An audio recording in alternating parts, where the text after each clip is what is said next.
Hey everyone, welcome to Brews and Blockchain. Brews and Blockchain. Brews and Blockchain. Brews and Blockchain. Brews and Blockchain. Yeah, this is just our, you may know us from the Crypto Masters podcast, but this is kind of a side topic show we do about crypto topics and hot events in the space. So And brews, Brian. So what's the first part of a Brews and Blockchain podcast? The brews. The brews. We got to get into it. Today we went bottles. We slacked off and just went Modelo Especial. Yeah, it's a beer. It's de Mexico. It is a beer. And of course, we're kind of festive because it's around the holidays. So we've got our festive steins and our festive hats, which mine is kind of getting in my eyeball, but it's all right. It's no worries. That's the price you pay to be a Santa imposter. I was going to say Santa festive crypto stud, maybe. You're not the real Santa. You smell like beer and cheese. You're not Santa. So, all right. Yeah.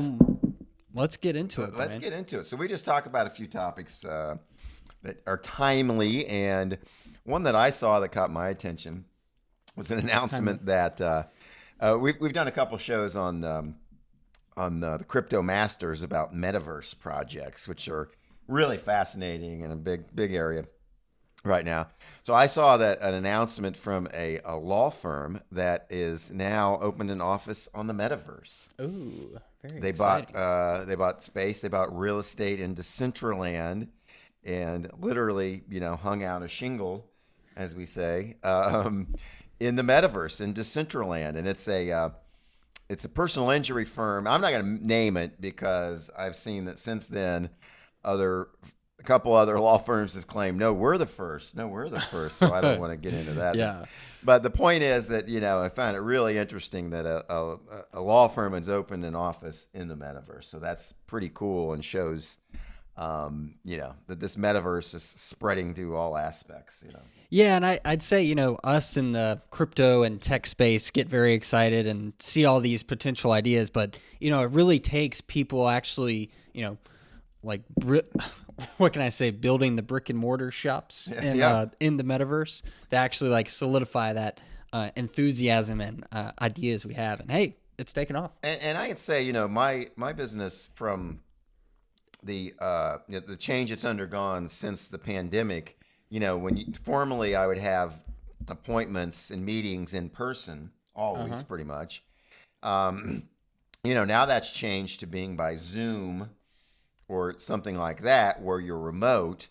So the Metaverse seems just like an extension of that's almost better than Zoom, because sometimes people don't really just want their face on there and their family and dog in the background, when instead you could have your avatar show up at an office in the Metaverse. I mean, it's just a cool thing that shows kind of maybe where we may be going with the Metaverse from a business purposes. And Brian, that's an excellent point too. And think about, even when I get on Zoom calls, I'm working from home, but I still, I got to make sure my background's right. I've got a little backlight to make sure I'm good. I shower, brush my hair, put on a collared shirt. If you're in the Metaverse, tuxedo, combed hair, maybe spiky hair. Who cares if you got a tuxedo on? You send your avatar, So anyway, that's a pretty cool development that I noted, and sort of goes hand in hand with what we've been saying about the Metaverse. It's just gonna explode. It's just a matter of when. Yeah, exactly. And I guess I could briefly mention one aspect of the Metaverse that's kind of taken off now, and it's no really new topic, but just one I'm very excited about is like, mental health is obviously a huge focus nowadays, especially with the pandemic hitting people harder than others. So the fact that you can now do counseling in the Metaverse, or at least they're starting to do that now. Maybe we'll link some resources down below, but that's very exciting, especially like, let's say someone has social anxiety. This could be an easy first step to, just quickly get on a call and, have that conversation digitally with someone. Well, or you send your avatar in, right? I mean, if you have anxiety, the anxiety might be showing up at a therapist's office, right? But if you can send your avatar, and yet, you obviously would be the one doing the talking with the therapist, I mean, that seems like it's might be a way to get more people to actually do it who might need it. So again, seems another advantage of the metaverse. And I think, the counter argument to that is, oh, I can just jump on the phone call or Zoom. But this is my belief that, the metaverse, seeing someone's, mannerisms or movements, it just creates that extra, intimacy to the whole deal, like someone's walking or moving, kind of judge their, and, in the future, we'll be able to see, your actual facial expressions, as we saw in, the Ready Player One books. But, that will add even another layer. So, yeah, cool. Very exciting. Cool. All right, let's move on to the next topic. A crypto person in the news, Justin Sun. We've talked about him before, Ross. Remember in our Crypto Masters podcast on the Tron coin. Yeah, Tron. I will definitely link that, down below so you can check that out. But yeah, definitely a big figure in the crypto space, the creator of Tron, and also a controversial figure. Or at least he's always ruffling up the feathers, as they say. Yeah, but, seems like. Yeah. And he got some fame and notoriety for winning the winning the bid for, I don't know, more than $1 million or whatever, to have a lunch with Warren Buffett. For sure. And then he, there was more drama with it because he had to postpone it and stuff a couple times. But I think it finally happened. Yeah, and the story, I don't know if anyone has a solid confirmation on what happened, but he was saying he was sick and had kidney stones or something, but really he was being questioned by his local government about something going on over there. So yeah, it was something going on that we're not fully aware of. But yeah. So the news this week though about him was he stepped down as whatever his role was at Tron. He exited his. I guess it was with the Tron Foundation. So he resigned from that, which was news in itself. And I think maybe the Tron price was affected a little bit, but somewhat. But then the news that came after that was his new role. Oh, yeah. And sort of I don't know, quasi-governmental role for the Grenada, right? The country of Grenada, or Grenada, I think it's Grenada. Mm-hmm. He is going to be their ambassador to the World Trade Organization. So that's some interesting. That was quite a change. Oh yeah, it's fascinating, really. Yeah. I don't know what affiliation he had with Grenada, or what he plans to do with the WTO, and if he's going to somehow be promoting crypto there, but I wouldn't be surprised if he does. I think he's obviously a huge crypto supporter. So I don't know, be interesting. Yeah, and I'd actually be curious. I just kind of had this thought as we were prepping, but what if he's one of Jack Ma's, the guy behind Alibaba. He's one of his kind of I don't want to say minions, but what do you call it? Protege? Maybe protege, we'll say. So I wonder if maybe Jack Ma had some good influence or backing on that, because it is fascinating that someone in the someone as big in the crypto space got this role. Not to say I'm not excited about it, that it's getting crypto gets ever more attention that it needs. But yeah. Anyway, interesting. Influence. Yeah, Tron holders, I don't know how they feel about that. I'm not a Tron holder, but I know people who are, and it's a top 30 coin still, right? So, I think as of this podcast, it's like Marketcap 21, I'd say 20ish. Yeah. So it's still up there, still doing well. So. Big deal. Yeah. And of course I own no Tron. But yeah. All right. Yeah. All right. Let's talk then about another item that hit the news this week that is somewhat crypto related. Former First Lady Melania Trump getting into the NFT world. Ross, what do you think of that? Yeah, that's pretty, I don't know, fascinating. This could be a sell signal or indication of some sort of NFT bubble if you haven't had one already. Yeah. But they used to say some news like this. Oh, that's a top indicator. I guess in the NFT space, that's a bubble indicator. And I don't know. I think we had our bubble. The bubble isn't certainly at its outer limits in NFTs because that that already happened and it deflated a lot. But And I guess we should specify too that when we mention NFT bubble, we're mainly speaking of the NFT art and collections that are going on right now. So yeah, right, that's a good point.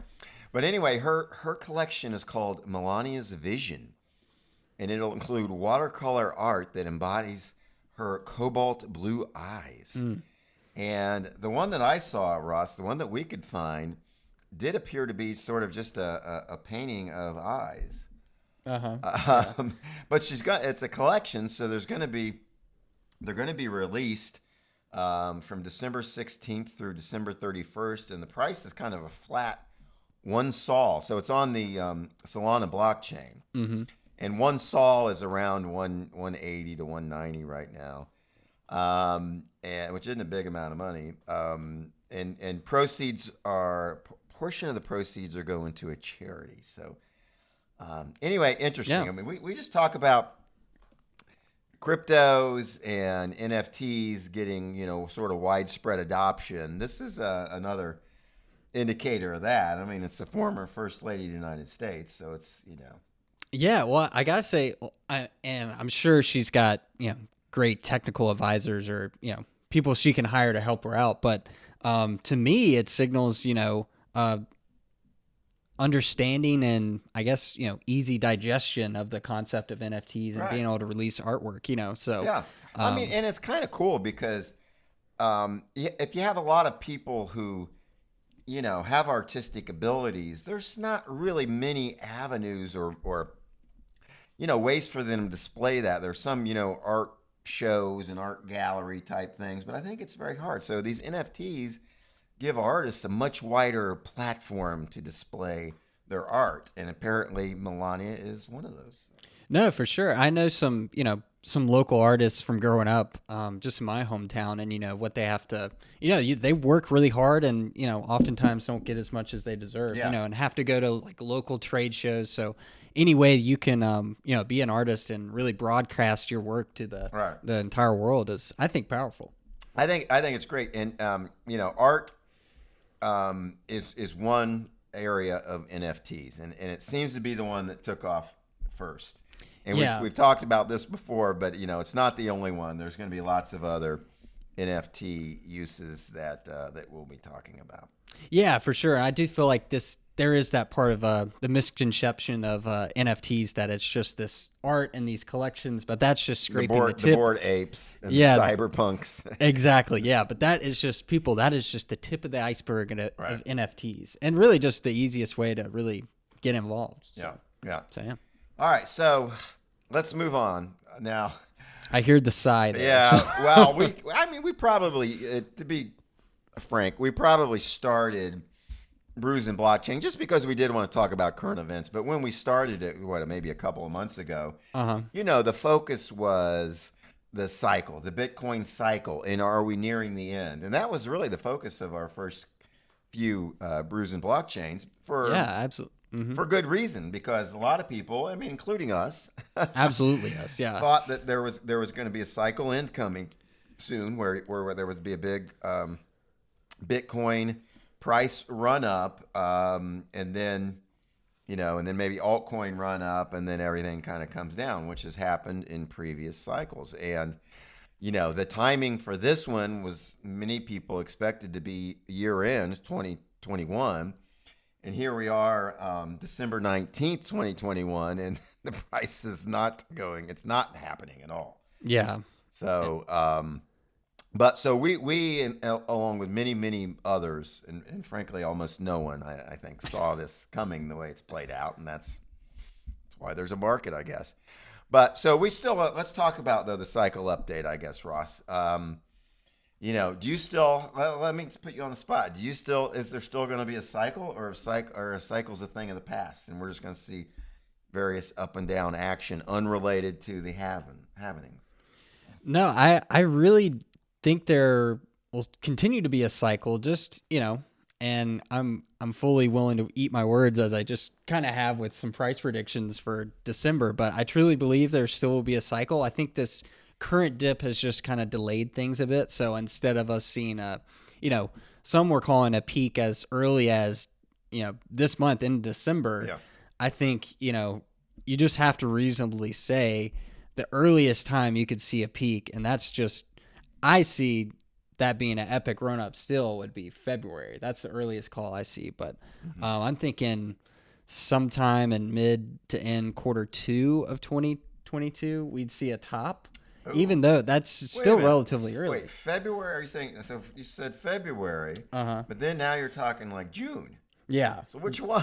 No, I was just saying, I think that could be, if someone said it could be as early as that. Oh, okay. Yeah, I could see. Well, that's not too. So as wild. early as February, but you think more likely to be toward the end of Q2, like May or June. Yeah, I think just as, and I follow one I've mentioned before is the Pi Cycle top indicator. And really, there's a lot to digest in that one, but it really kind of follows, momentum and what the market's doing, how quickly it's run up recently. So I just think to really gain that momentum again, it's just going to take a while. And I will preface this. I'm a very conservative person. I'm a huge fan of crypto, Bitcoin, everything, especially blue chips. But I just think the momentum feels like it's slowed and it's going to take a while to build back up. But yeah, what's your thoughts, Brian? Well, do you think we're in a cycle, and do you have a prediction of when we'll see a top in this one? I do still think there's going to be a cycle. Although certainly I may be proven wrong, and some names in the crypto industry have said the cycles are over, or it's just one big super cycle now. Forget the whole time from halvening thing. But no, I don't think so. I do think we're still in a cycle. Obviously, I think this one's been delayed because I thought we were going to get a cycle end of December, maybe into January. But I agree with you. I think that's been delayed.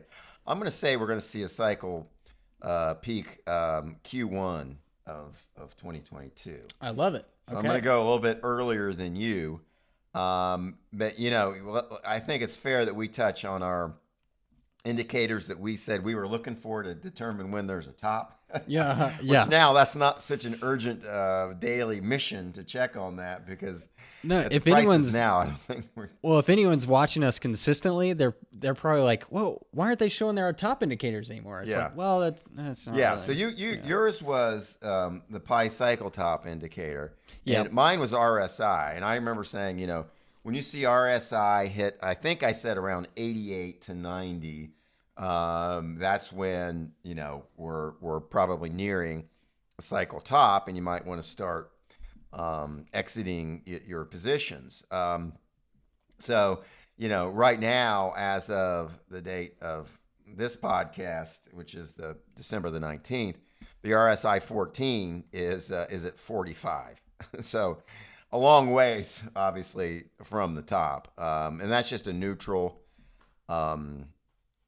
Setting. It's not necessarily a big buy signal, but it certainly is not a sell signal or a top indicator. So, so based on that, we're nowhere near the top, nowhere near anything to get out. But then again, who knows when it's going to have a run back up and do it if it is, and even if it does, who knows when that's going to happen and what might happen before then. Mm-hmm. Yeah. So, I mean, to me, it's a wait and see. We're in a wait and see mode. Exactly. But I will tell you this, Ross. I have decided, because I've gotten, like most people, I think a little bit frustrated with the prices just sort of, if flat or really slightly edging downward. I mean, Bitcoin has been pretty flat, but a lot of my others have been sort of tapering down. On a down slope. But I still have some conviction. So I'm going to start a process where weekly, like a dollar cost averaging. Weekly, I'm going to buy some because I still think these prices are low. So there you have it. Yeah, I like that. That's pretty cool. And I'll quickly mention this too. I look at the Pule and the MVRV, and Z-score one, and I don't want to get into those too, but they also are kind of in this. It's not an epic buy signal. It's not an epic sell. It's just in this middle ground of like, okay, are we going up? We're going down. So everything just seems like it's just hovering into like what's going to happen next stage. It is funny that we were talking about, our first couple of podcasts were really top indicators. What are some top indicators? And now it's almost like we're looking for bottom signals. I know, yeah. Like this times have changed. Yeah, these couple I'm mentioning, like, ooh, we're kind of heading. I guess at some days it was like, ooh, we're kind of heading towards something. Yeah, what is that one? The MVRV, it looks like we're closer to the green, the buy, rather than the red, the sell. Exactly, yeah. So anyways, that's crypto, and frankly, that's markets. If anyone really knew what was going to happen, they would be a billionaire. But most people really don't, as we found out. Exactly. If there's nothing else, if you thought you had these great influencers to watch on YouTube or follow on Twitter, I think reality has probably crashed pretty hard because they were all wrong from what I saw. Oh yeah, I mean, no one had this right. You could find the random guy on Twitter like, oh, I called it, but it's like, wow, that's like, if they called it, they were very vague where they could call anything, kind of thing. Exactly, yeah. It's almost like playing darts blindfolded and you hit the bullseye. Was that skill or chance? And we've mentioned this before, so it might be worth again addressing. We've talked about Plan B and his thing. His floor model was decimated. No, it was great, and then boom, not even close. And then, he'd said previously, clear as day, that if Bitcoin doesn't hit 100,000 by the end of 2021, the stock to flow model is invalidated. Mm-hmm. Now, I think I saw a tweet recently where it seems like he's backing off from that, which no doubt he will. Yeah. Because he has quite a range of, where it can fall, and it's a really huge range. And if it's still, he's still like at the bottom part of that, so he's going to say it's all right. But he said that previously. But yeah, I did see that tweet, and he showed previously that it's been in that range before, but bounced back totally fine. So. Yeah.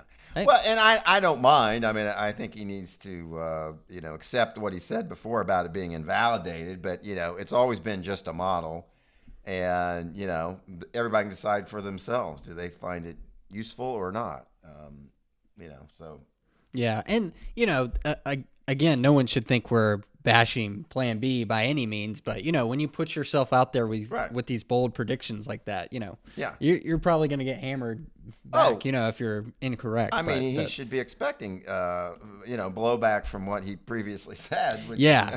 But hey, I'm not bashing him either. Yeah. I think, that model has been useful for quite some time. So, nothing against him personally. And like I say, it's an individually decide whether or not it still has any use to you. So, anyways. All right, what do you think, man? You want to wrap up the Brews and Blockchain? Just finish off these beers, and we'll come back next time with another show with more updates. Yeah, I love it, Brian. All right, and hey guys, check out thecryptomasters.com. We're updating it always. You can check out prices and coin comparisons. And hey, if you like what we're talking about, comment, like, subscribe, follow. Give us we're always looking for topics for the show. So if you have anything you think we should discuss on the next show, put it in the comments. We'll consider it. Absolutely. And hey, thanks, happy everybody. holidays. Yeah, see you.